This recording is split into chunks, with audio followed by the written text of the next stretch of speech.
Oke, bismillahirrahmanirrahim. Assalamualaikum warahmatullahi wabarakatuh. Apa kabar anak-anakku yang ada di rumah? Mudah-mudahan kalian sekarang dalam kondisi yang sehat, dimudahkan rezekinya, dan dilancarkan segala urusannya. Berjumpa kembali dengan Bapak dalam mata pelajaran otomatisasi tata kelola keuangan. Dan insya Allah hari ini Bapak akan menjelaskan materi di bab 2 masih terkait dengan kebijakan pengelolaan keuangan. Dan materi yang akan kita bahas pada kesempatan kali ini adalah terkait dengan anggaran pendapatan dan belanja negara atau APBN. Baik, kita akan mulai penjelasan materi di bab 2 ini. Anggaran pendapatan dan belanja negara dalam mata pelajaran otomatisasi tata kelola keuangan kelas 11. Nah, apa itu APBN?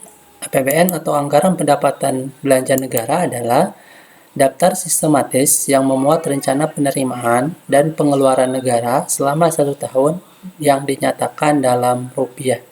Jadi APBN ini berisi rencana penerimaan dan pengeluaran sebuah negara.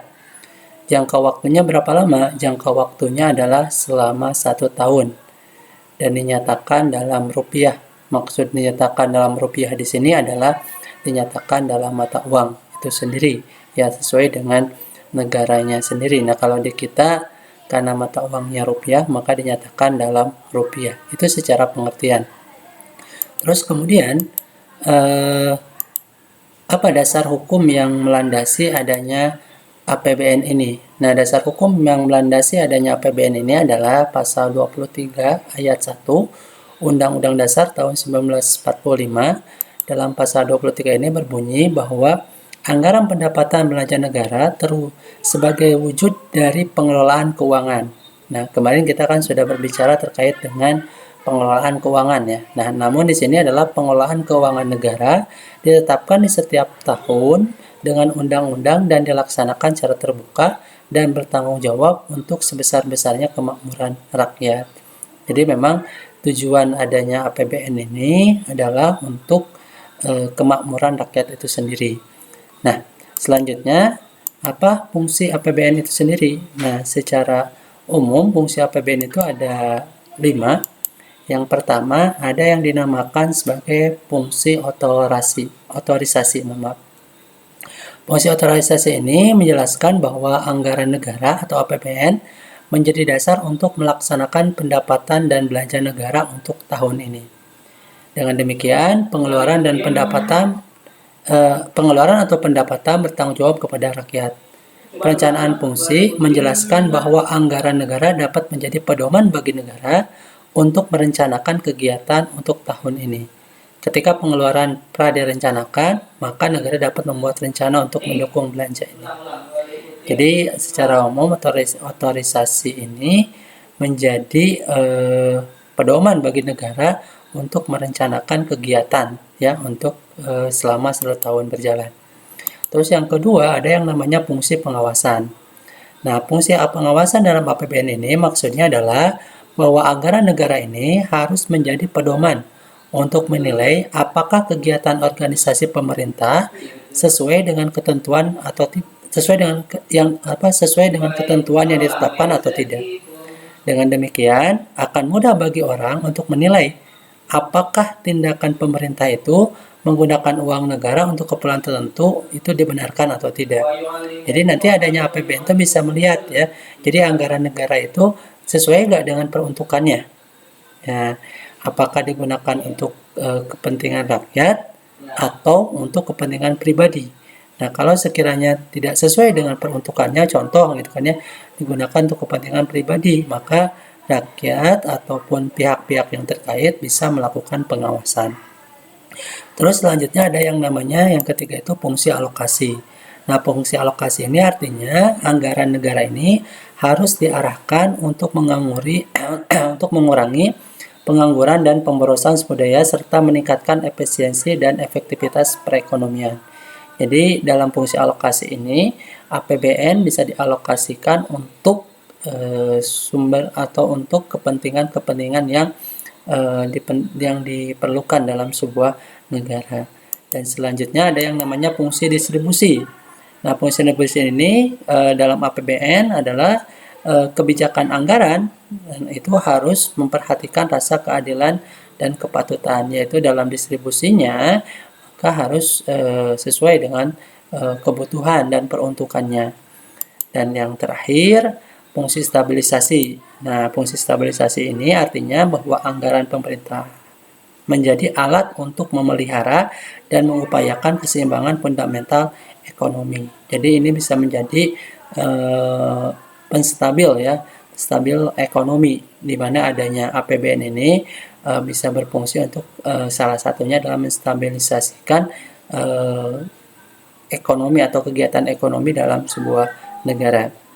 Nah, baik selanjutnya adalah terkait dengan sumber penerimaan APBN. Nah, apa saja ini sumber penerimaan APBN atau penerimaan pemerintah pusat dalam hal ini adalah negara?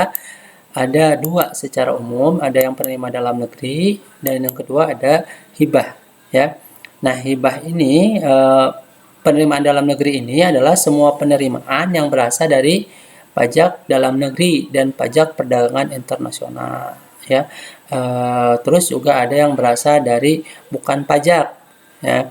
Nanti ada dua ya penerimaan dalam negeri ini, ada yang pajak, ada yang berasal dari bukan pajak. Nah, kalau hibah sendiri itu adalah semua penerimaan negara yang berasal dari sumbangan swasta, baik dalam negeri maupun luar negeri, ya. Sumbangannya itu bisa merupakan lembaga swasta, ya, atau yang memberikan sumbangan itu bisa merupakan lembaga swasta atau pemerintah, ya. Pemerintah dalam ini pemerintah luar negeri. Nah, kemudian pajak sendiri nanti dibagi lagi. Ada yang namanya pajak dalam negeri, ya. Pajak dalam negeri ini semua penerimaan pajak yang berasal dari dalam negeri, dan yang kedua ada pajak perdagangan internasional. Nah, nanti pajak perdagangan internasional ini ada dua, ada biaya masuk, nah, dan juga ada pungutan ekspor, ya. Terus kemudian pajak dalam negeri nanti ada mulai dari pajak penghasilan. Pajak penghasilan nanti ada dua, ada migas dan non migas. Terus ada pajak pertambahan nilai, ada pajak bumi dan bangunan. Nah, juga ada biasanya perolehan hak atas tanah dan bangunan, BPHTB, ya. Terus kemudian ada cukai dan juga ada pajak yang lainnya. Terus kemudian penerimaan negara bukan pajak nanti ada tiga, ya. Ada penerimaan sumber daya alam, ada bagian laba dari BUMN, ini adalah keuntungan dari BUMN. Terus yang ketiga ada penerimaan bukan pajak lainnya. Nah, terkait dengan penerimaan sumber daya alam nanti ada dua, ada migas dan non migas. Nah, migas ini minyak bumi dan gas, ya, terdiri minyak bumi dan gas itu sendiri. Terus yang non migas nanti ada pertambangan umum, kehutanan dan juga perikanan. Nah, ini secara skema ya penerimaan negara yang merupakan menjadi sumber penerimaan dari APBN itu sendiri. Nah, mungkin untuk lebih jelasnya kalian bisa menyimak video ini, gitu kan ya, dari ya Bapak ambil dari YouTube ya untuk memberikan penjelasan lain terkait dengan penerimaan negara atau sumber penerimaan negara. Silahkan disimak. Hai, aku Julia dan beberapa menit ke depan kalian akan mendengarkan suaraku. Di sini aku bakal ngejelasin RPS kedua mengenai sumber-sumber penerimaan negara, so check it out. Terdapat 5 sub pokok bahasan, dimulai dari sumber daya alam hingga sumber-sumber lain. Tapi sebelumnya teman-teman, kita harus tahu terlebih dahulu apa sih sumber penerimaan negara itu. Yang pertama adalah sumber daya alam. Dalam pasal 33 UUD 1945 mengatur bahwa bumi, air, dan kekayaan alam yang terkandung di dalamnya dikuasai oleh negara dan dipergunakan untuk kemakmuran rakyat sebesar-besarnya. Yang kedua adalah pajak-pajak dan bea cukai. Kalian harus tahu teman-teman bahwa sumber penerimaan negara yang paling banyak dan paling penting itu berasal dari pajak. Banyak loh jenis pajak di Indonesia, ada PPH, PBB, PPNBM, PPN, dan lain-lain. Selanjutnya adalah bea cukai. Bea cukai terdiri atas dua, bea masuk dan bea keluar.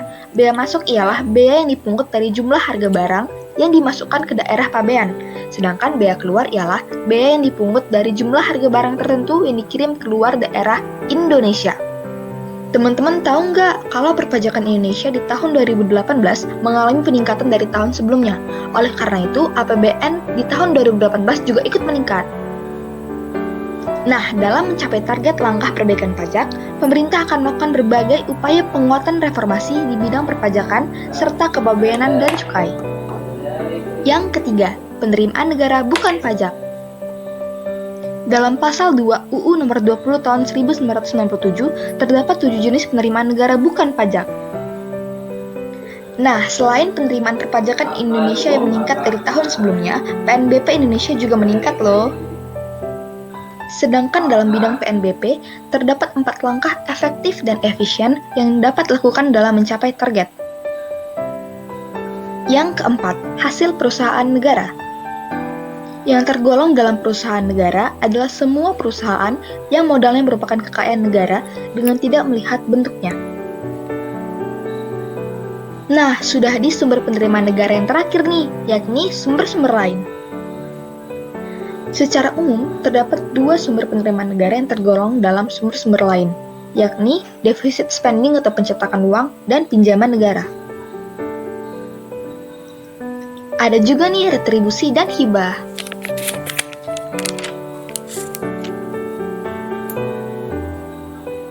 Sekian penjelasan yang dapat aku berikan mengenai RPS kedua. Jika ada salah kata atau informasi, aku mohon maaf. Terima kasih dan sampai jumpa lagi.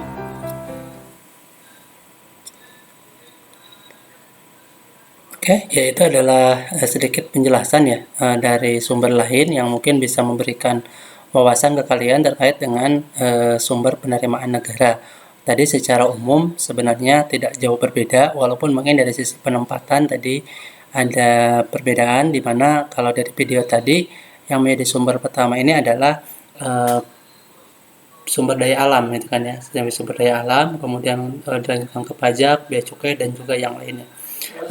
Nah, itu mungkin penjelasan dari Bapak terkait dengan anggaran pendapatan belanja negara, baru sampai pembahasan sumber penerimaan negara. Insya Allah selanjutnya nanti kita akan jelaskan terkait dengan sumber pengeluaran negara. Terima kasih atas perhatian kalian. Mohon maaf. Assalamualaikum warahmatullahi wabarakatuh.